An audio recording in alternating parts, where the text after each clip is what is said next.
Welcome to Stuff and Whiskey. I'm Josh. And I'm Erin. And we just did a blind head-to-head between this unlikely matchup, the newcomer to the bourbon scene in New Riff versus the storied distillery of Wild Turkey and the crowd favorite Rare Breed. Can the new kid hang on this block? All right, so it was a good run on the channel. We're done. I liked it.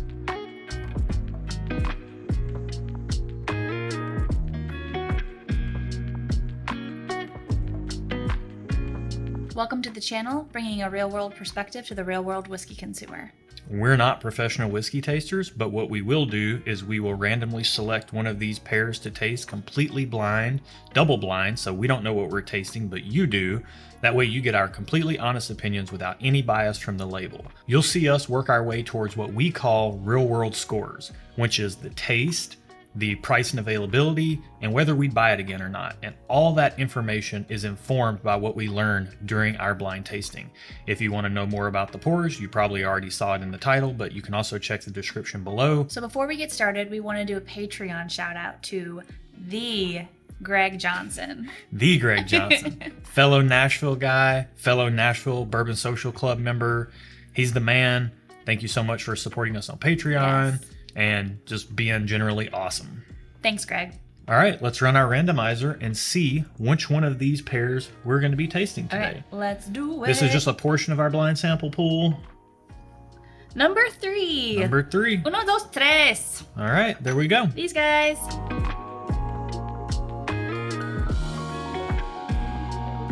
Ooh. Smells like stinky feet cheese. It smells just sugary sweet to me. Nah. I mean, after you get past Ooh. the sea of stinky feet. Yeah, I'm loving that. I Just sugary sweet. I don't mean that in a bad way. Like, it's not unpleasant. It's just not. I've never smelled stinky feet that are pleasant. It's like. I don't think you and I smell the same stinky feet. It's like the smell of gasoline. Like, it's not the best smell in the world, but you kind of sort of like it, but you don't want to admit it. Okay. You know what I mean? Okay. Well, I mean, you just admitted it to everyone watching, so. They know me. All right, let's get into the taste. Oh. Oh. Oh, that's good. It tastes like a summer Christmas. Summer Christmas. You know what? That makes perfect sense. It's kind of hot, kind of piney. A little, a little spicy, a little woody. Yeah, that's. Oh, this smells so good. Tastes so good. I like this quite a lot. It smells better once I've sipped it. The stinky feet go away. Caramel, vanilla, oak, some cinnamon. Oh, yeah, I'm getting that cinnamon spice right on the middle of my palate right now. That's really good. It's like classic bourbon, spicy, but with some spice added in and a nice punch of proof, but not too hot. This is like a really good proof point for me. It drinks like it's about 110, 112-ish, I think. I may be overestimating that a little bit, but this is quite nice. Yeah. Ooh. Yeah. All right. That's great to me. All right. Let's get into glass 2. Huh. Ooh. This doesn't smell as strong, but I get more sweet initially from this one than I did the first one. I'm getting more fruity sweetness on this. It smells brighter, but lighter. Not as rich and deep as glass 1. Yeah. But more fruity sweet, whereas glass 1 was more of like that caramel vanilla, that deeper sweetness. I almost took a sip of it just a second ago. Go ahead. Hey, out of instinct. We're not pro tasters. You do you, boo. All right. Oh, it tastes lighter too. It tastes like straw, which means I'm tasting the oak, right? Yeah. Kind of tastes tea-like too. Yeah, I kind of get that straw note, but not. There is some oak heavy. there. There's like a floralness there, especially on the finish. Almost like a minty floralness. I don't know if that's it is now. That's a phraseology thing now. I don't know. Is that even? We're already off the rails and we're right into the beginning of this episode. These taste totally different. Yeah, these are wildly different. I mean, you've got your deep, rich bourbon flavors here. This tastes quite a bit different. I mean, lighter, but brighter, but not watered down. Just, herbal, just lighter. Herbal, floral. Yeah. It has that, like, now that I've taken a sip and go back to the nose, I'm getting a really strong tea note on the nose. I tend to like the herbally, florally. Like a black tea. Yeah, I smell the tea right away. To me, it smells like sweet tea. Ooh, it kind of burns a little right now. Yeah. Like an afterburn. On the second sip, I'm getting way more spice on the mid palate, like a peppery spice. Ooh, these This are both one's like an both experience. really different, but both really good. Yeah. This is going to be really interesting to take some time to compare these back to back. I don't know which one I like better right now. Honestly, Normally I don't think I do either. Normally I can kind of pick one right away, Yeah. but they're different. All right, so we're going to do exactly that. We're going to take some time to compare these back to back. We'll be right back with those results after this.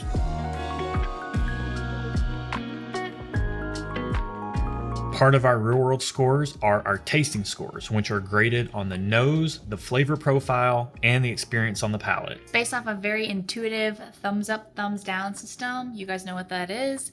Thumbs up, we like it. 1 point. Two thumbs up, we love it. 2 points. Thumbs down, we don't like it. No points if we don't like it. And then just okay, it's half a We'll point. give you half a point Yeah. if we could take it or leave it. Yeah. So thumbs equal points, super simple. We're going to end up at a 10-point score out of 10, but our tasting score is only 6 of those points. Think of all of our scoring more like a bell curve. What we found through 100 plus blind tastings now is that when you're tasting stuff totally blind and you remove all the bias from the label, that most things are kind of in the middle of the pack. Most things are pretty good and more like interchangeable rather than like these outliers that are so much better. Aaron, where are you at on tasting scores for glass one? All right, so for me, glass one got thumbs up on nose, a thumbs up on flavor, and a thumbs up on experience. The smell opened up a lot for me once I drank it, and that is typical for me. And I put, it smells like the land of Lincoln. Meaning, so we just came back from a trip visiting family, and we were in Illinois, the land of Lincoln, and we were visiting New Salem, which is a town, I think it might be technically in Petersburg, Illinois. That sounds right. Where Abraham Lincoln lived for a period of time during his young adulthood. And I think it's like, you're walking in these, like, it's cabins that are made from like 180-year-old wood. Like old musty wood. Yeah, it smells like the cabins we walked in, and it's a really cute little town. If you ever have a chance to go, it's kind of fun. They have people like dressed up in the traditional garb from that time and reenacting and telling you about the time, and it's one of those like nostalgic type of cities. But so this one I was just gonna give it a just okay on the flavor, or no, on the nose. And then I started smelling it more, and it really opened up. And now I have this like nostalgia for whatever this is, because now it reminds me of going to New Salem with family. It does kind of have that like dusty wood, old wood smell to it. It smells like walking in an old cabin from 180 years ago. It does.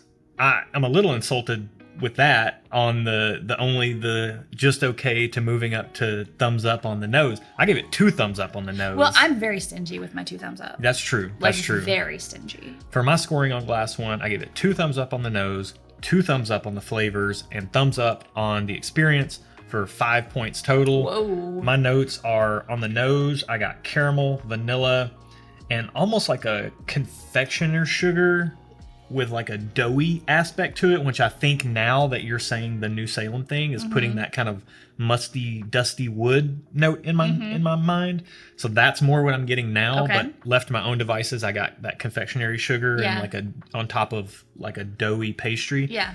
And then on the palate, deep rich flavors, vanilla, cinnamon, oak, and then I said I had an oaky finish that pops right up front and then kind of fades. It does linger, but it fades. It does fade. And if the finish clung a little stronger, this could have got a perfect score for me in tasting. If the finish was long and strong. That's how I like it. But I wanted more out of it. It just didn't give that to me. I'm sorry for you. All right. So let's move on to glass 2. All right, let's do it. So for me, glass 2, same.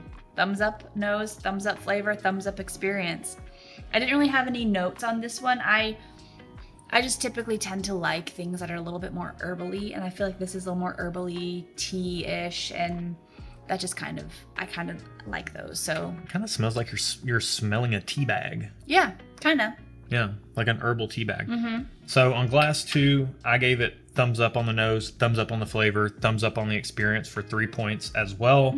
I said it was light, bright, kind of a sugary candy sweetness on the nose with that tea note in addition. And then on the palate, for the flavors, I said it was fruity sweet with that peppery mid-palate spice, and then that herbal floral finish on it.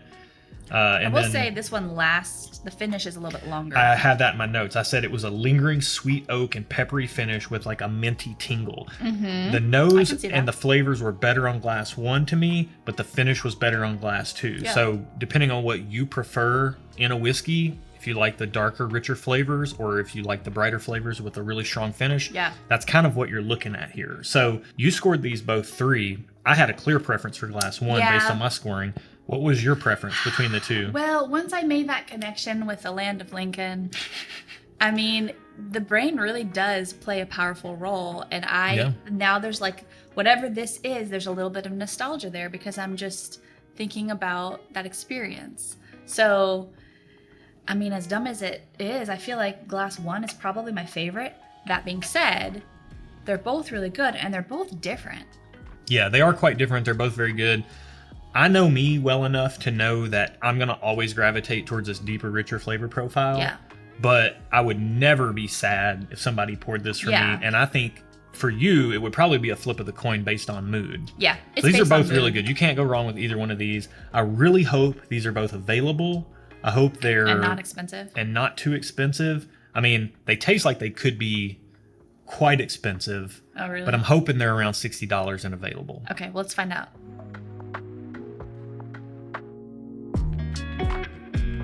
Glass 1 is number 58 in our key. Oh, wow, way down there. Glass 2 is 59 in our key. 58?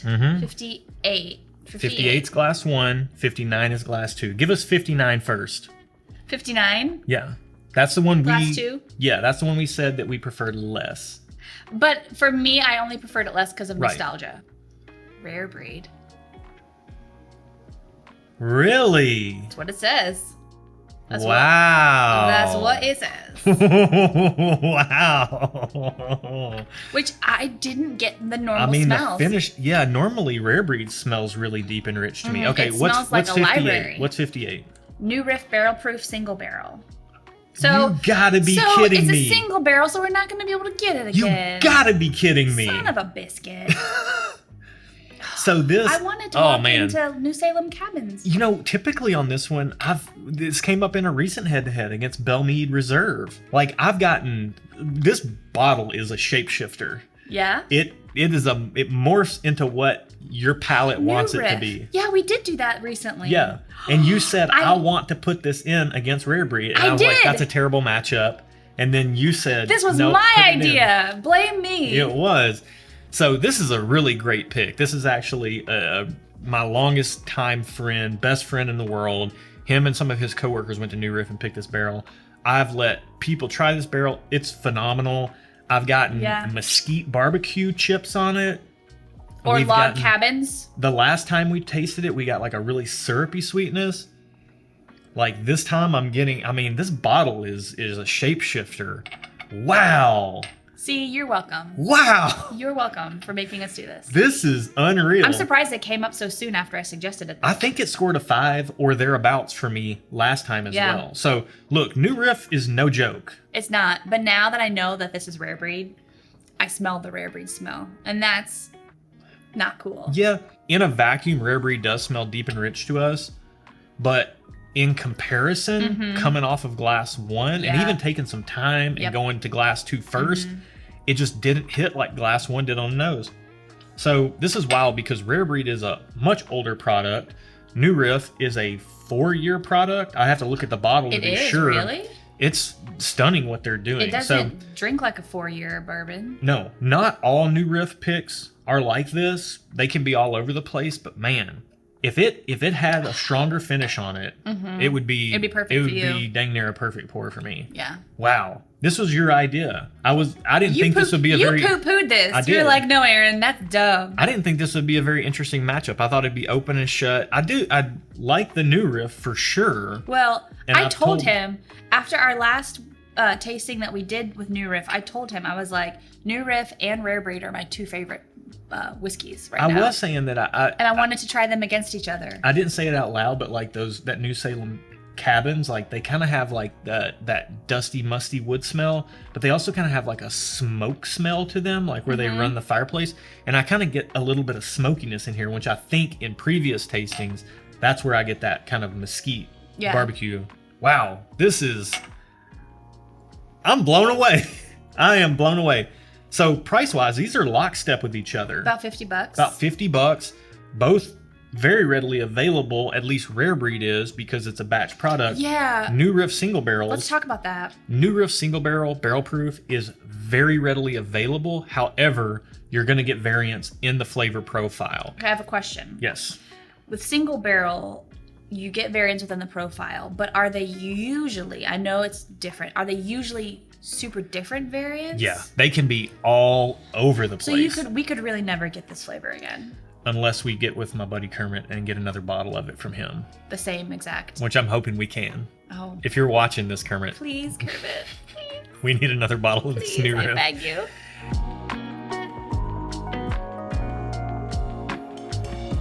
Now we're on our 10-point scale. We're taking our tasting scores. We're going to add to that our retail score and our consumer score. Retail score is availability and price, the retail side of the equation. And the consumer score is whether we'd buy them again or not. Both $50, Rare Breed, pretty readily available in almost any market. New Riff single barrel, barrel proof, very readily available, but single barrel variants. So you got to take that into account in your scoring. I hate that part. It's like part if of I it. find something I like, I want to be able to always have it. All right, let's go. Glass one, New Riff single barrel, barrel proof. Where are you at? All right, New Riff. For retail score, I gave it a thumbs up. You can't buy it again. It's a single barrel, so it's not 2 thumbs up. A thumbs up. And then consumer score is 2 thumbs up. Because if I can find this exact single barrel again for $50, by golly, I'm getting it. So that added to my tasting score of a 3 gives New Riff a total score of 6 out of 10. Yeah. I mean, this is an exceptional bottle in New Riff. This is really funny because I gave it got 5 points on my tasting score. Yep. I gave it a thumbs up on retail score. If I could get this bottle again, I'd give it 2 thumbs up on a retail score. Same here. But because it's a single barrel, I'm actually more inclined to give it 2 thumbs up on consumer score, because if I could get this bottle again, I would get multiples of it. So my 5 on tasting, my 1 on retail, my 2 on consumer, that totals out to 8 out of 10. This is an outlier bottle for me. Yeah. Very exceptional pour right here. Yeah. I really, really enjoy this. Glass 2, Rare Breed. Where are you at? Well, it got 2 thumbs up on retail score because it is a good price and it is readily available. And it got 2 thumbs up on consumer score because I would absolutely get it again. Yeah. So it's a total of 7 out of 10 for me. Yeah. I mean, for me, it also scored a 7 out of 10. It got a 3 on tasting. It got 2 thumbs up on retail score because the price and availability is great. It also got 2 thumbs up on the consumer score because I would absolutely buy another bottle of this again. We have another bottle of this. We're going to continue to buy bottles of this as long as we can, even if we have other bottles that are unopened. Yeah. So what have we learned here today with this? I mean, I think I learned that I should listen to you more because this was your idea for a matchup. Duh. I mean, I think anybody that's watching probably knew that, but I'm a little late to the take up there. It's okay. It's okay. I'll forgive you. Yeah. It's fine. Actually, what have we learned here? I think that we already knew, the whole internet knew that Rare Breed is a fantastic pour. Yeah. But I think New Riff gets skipped over a lot, particularly their single barrel proofs. I mean, we haven't tried a lot of their other products, and they're starting to get a little bit of traction with some of their special offerings that they release. But man, these single barrel proofs they can be really good. This one in particular is really good. I would be interested in trying to find another one and trying it against this one. This one, yeah. If you like double blind head-to-heads like this, and you want to do them in the comfort of your own home, either by yourself or with a significant other or friends, you can check the link below for our Patreon.